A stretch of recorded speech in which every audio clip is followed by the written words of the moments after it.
Hello friend, welcome back to Diesel Mercedes YouTube channel.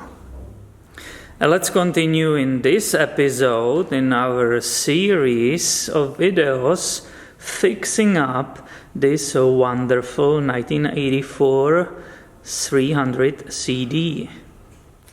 Arguably one of the most expensive things on this coupe is probably the engine. I know the oil is dirty and I don't know how it's old, so let's make sure that this is taken care of. I got for us the necessary supplies right here. But before I will start that, I better make sure I clean up this mess which came out of the cooling system, and you can see that in different video. And since this engine is cold and the car didn't run a few days, I will go ahead and warm up that engine oil so it nicely flows out of the engine, and I will be performing that change.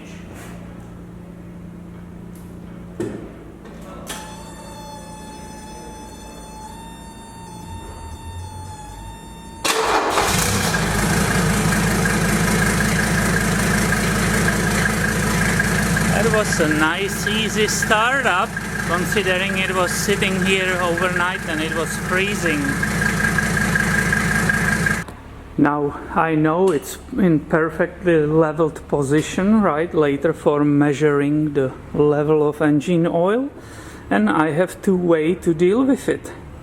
I can use that dipstick tube and use my fluid evacuator and suck all that engine oil through here, or I can do it the hard way and getting underneath the Mercedes.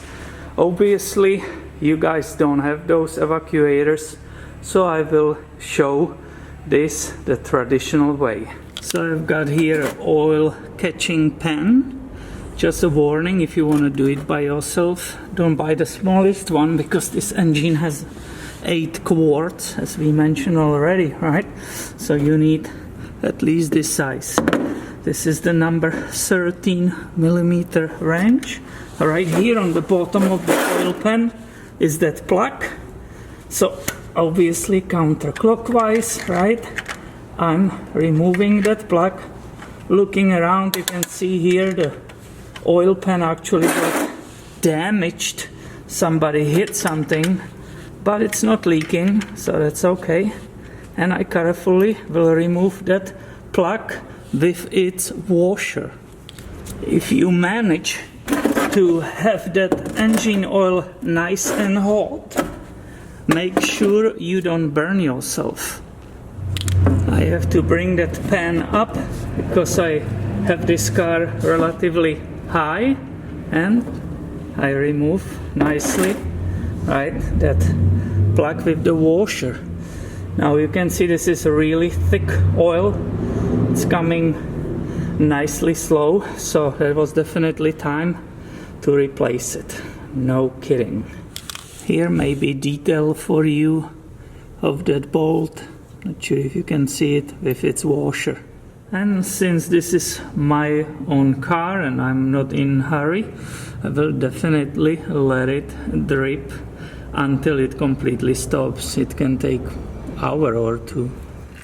The good news is I can continue working up here where is the filter housing. And this model in this year actually has 2 bolts to remove, right? One, the other one is hiding down there. There is not the middle bolt on this version. To remove these nuts, I'm using 13 millimeter socket, right, on both of those. These vacuum and electric lines might be a little bit in your way, but it's manageable. So now I should be able, again carefully, lift that lid with the rod which is in the middle. As you can see, to minimize spills, I have this container right here, right?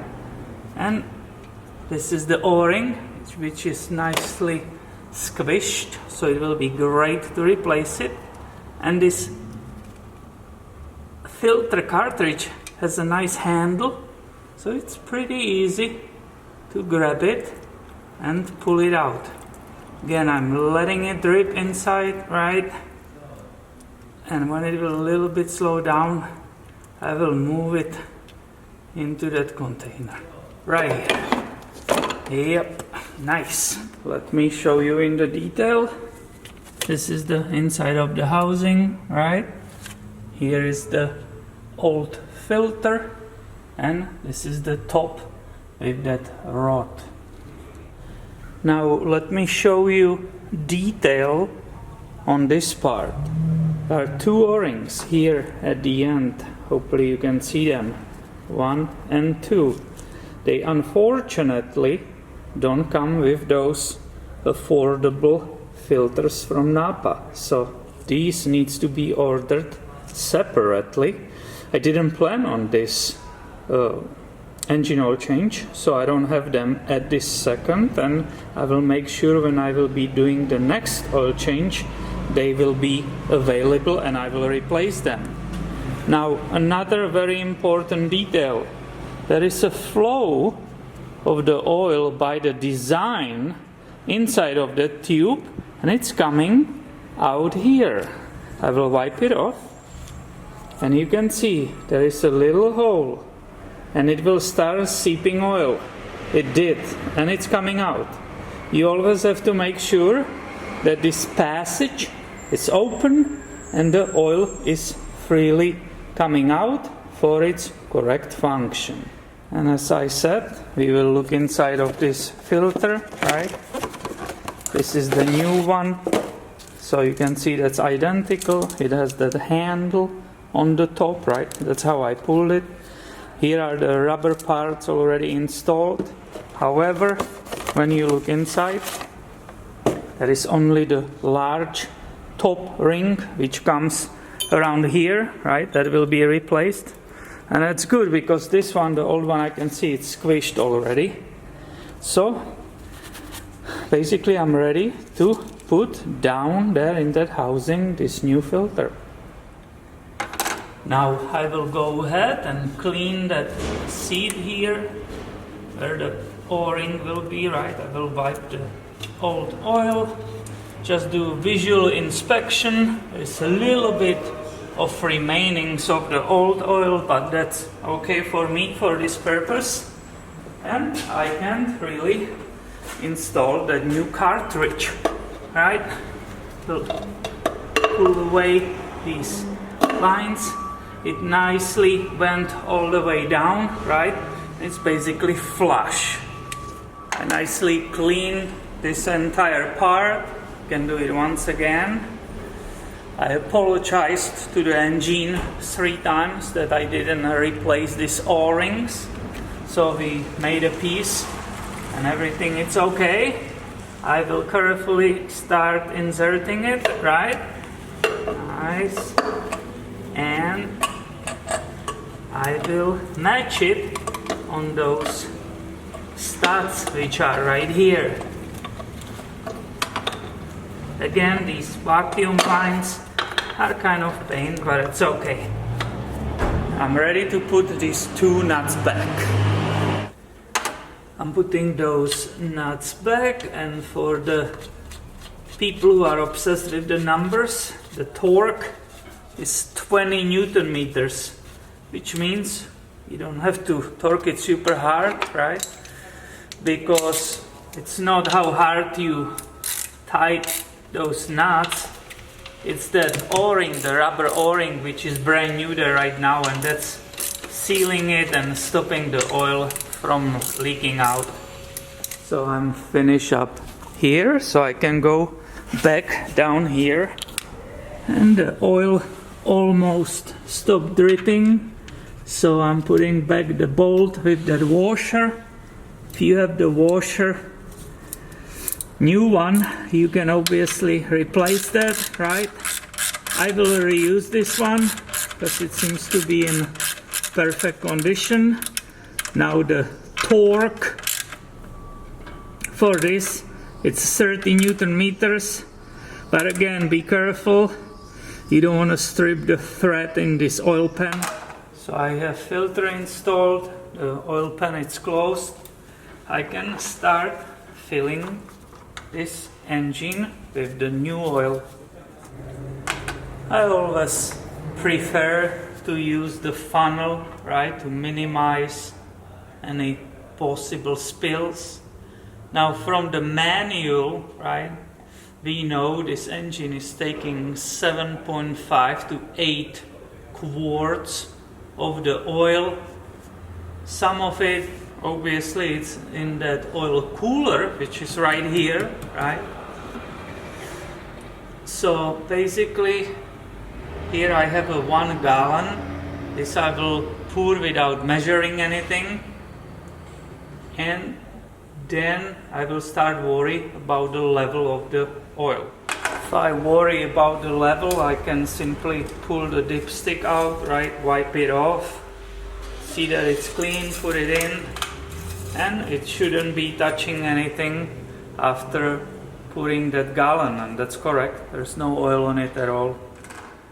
And I continue with the second one, and when I will be somewhere around 6.5 quarts having inside, I will start measuring the level carefully, because you don't want to overfill the engine. I'm ready for my first check. So again, I will just wipe it off clean, right? Insert it in the dipstick tube, and what we see, and nicely, not sure if you can see it, so I will add a little bit more to just stop it, and I will stop right here.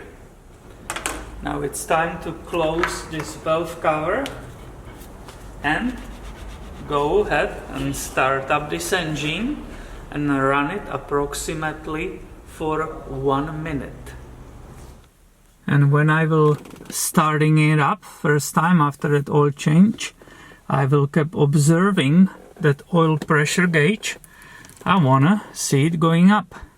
Also, when it will start, I will immediately go and check for any possible leaks of the oil somewhere. Right, so the glow plugs, give it a little bit longer, and let's go. Right, and that oil pressure needs to go up.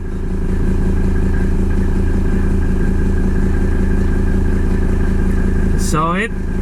Perfect. Now I'm going out and checking underneath and everywhere for possible oil leak.